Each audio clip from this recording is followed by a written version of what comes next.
Bonjour Alfred. Bonjour. Comment tu vas? Ouais, ça va. Super. Donc bonjour, je suis Papi Kanaté, passionné d'automobile et coureur automobile en Afrique. Je suis Alfred Dan, je suis formateur et moniteur auto-école. Et passionné d'automobile aussi. Bien sûr, bien sûr. Donc il faut savoir qu'Alfred et moi, nous nous connaissons depuis l'adolescence. Et donc nous sommes des passionnés d'automobile. Et Alfred a poursuivi, si on dira, sa carrière professionnelle dans la formation, formation moniteur automobile. Et moi, en tant que vendeur et maintenant pilote de rallye.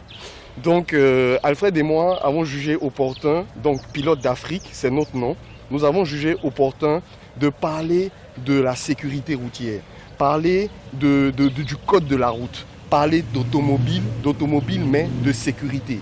Pas automobile dans le sens commercial, technique, dans le sens du terme technique, mais dans le sens du code de la route, sécurité routière.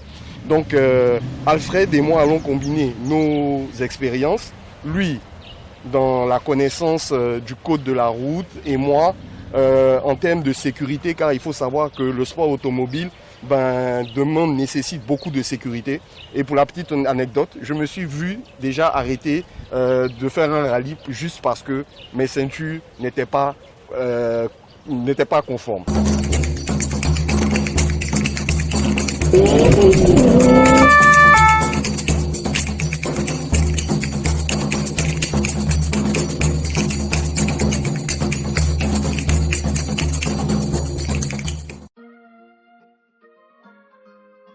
Alfred, dis-moi, nous allons parler donc de sécurité routière, de code de la route et tout ça. Nous sommes sur la route. Oui. Est-ce que tu peux nous donner la définition de ce qu'est la route? Oui. Il faut dire que la route, c'est un espace aménagé et ouvert à la circulation des usagers. Donc c'est ouvert au public. Par aménagement, il faut comprendre la mise en place de la signalisation et des dispositifs de sécurité. Sur la route, nous avons ce qu'on appelle le code de la route. Le code de la route. Parce que les signalisations et les dispositifs de sécurité, tout ça, ça fait partie d'un certain langage qui va être compris par des initiés. Donc quand on dit code, c'est un langage qui est compris par des initiés. Donc quand on dit code de la route, c'est un langage qui est sur la route.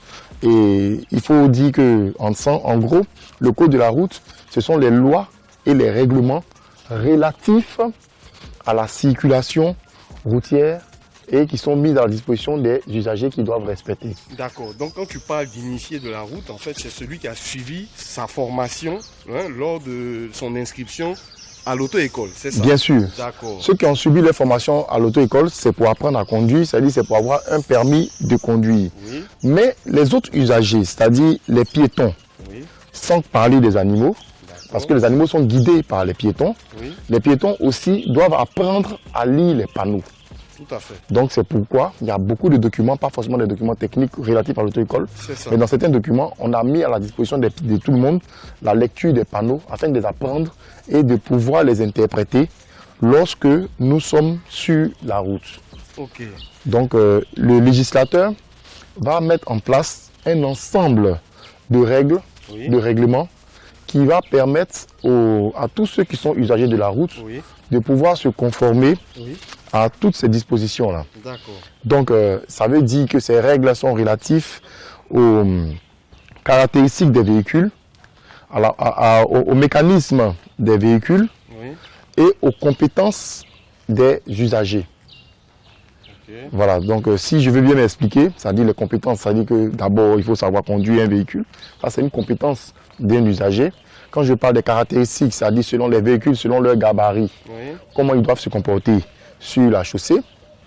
Et aussi aux dispositions mécaniques, parce que il y a des constructeurs il y a des gros porteurs qui ont des solos et des remorques. Ce sont des dispositions mécaniques et tous les aménagements qu'on peut mettre sur un véhicule qui va donner des signalisations. Quand vous voyez par exemple les feux de gabarit qui sont mis sur des véhicules longs, qui vont permettre de donner leurs limitations et d'être visibles de loin. Tout ça, ce sont des différents caractéristiques, donc etc., etc. Le législateur va pouvoir mettre un ensemble de notes, de dispositions administratives qui va régir la circulation routière qui est mise à la disposition de tous les usagers de la route. C'est très intéressant ce que tu nous dis là, Alfred, parce que effectivement, tu as parlé d'initiation, et en parlant d'initiation, moi j'ai parlé de l'usager qui va aller s'inscrire à l'auto-école. Bien sûr. Mais effectivement, les piétons et les animaux sont aussi des usagers de la route. Bien sûr. Donc je me souviens comme ça que quand on était au primaire, nous à l'époque, on nous donnait des cours qui parlaient en griffe du code de la route. Bien sûr. Je pense que c'est le lieu de signifier qu'il faut que les piétons aient aussi des moyens pour pouvoir déchiffrer, décoder ce code de la route. N'est-ce pas? Justement. Cela va sans dire que les écoles, depuis, comme vous l'avez dit, depuis le primaire, on doit initier ça aux enfants. Apprendre à traverser, puisqu'ils traversent la route. Il faut qu'ils apprennent à la lecture des différentes signalisations lumineuses. Qu'est-ce que veut dire un feu rouge, le feu orange, le feu vert, les passages pour piétons, les bandes tracées sur la chaussée, les différents panneaux. Ils doivent apprendre quand même à savoir les interpréter. À savoir qu'ici, il y a un passage pour piétons, ici c'est un sens interdit, ici c'est un passage interdit aux piétons, ainsi de suite. Le piéton doit s'initier à cela. Et pas seulement dans les écoles, mais ils doivent se procurer les documents qui parlent de ça. Les documents d'auto-école, ils peuvent se procurer, même s'ils ne sont pas inscrits dans une auto-école, au moins à apprendre à connaître au moins les panneaux. La lecture des panneaux n'est pas faite pour les intellectuels, c'est mis à disposition, c'est comme ce sont des dessins, c'est mis à la disposition de même ceux qui ne sont pas intellectuels de pouvoir les interpréter. C'est ça. Voilà. Et je pense que là, c'est l'occasion d'en parler, dans le sens où, effectivement, ce sont ces personnes-là qui deviendront en griffe des chauffeurs, des usagers de la route, on va dire, au volant d'un véhicule. Tout à fait. Et effectivement, si l'éducation commence très tôt, ben, ça fera de meilleurs chauffeurs. Oui, ça facilite même leur formation même à l'auto-école. Tout à fait. Ça facilite leur formation à l'auto-école, notamment sur la lecture des panneaux.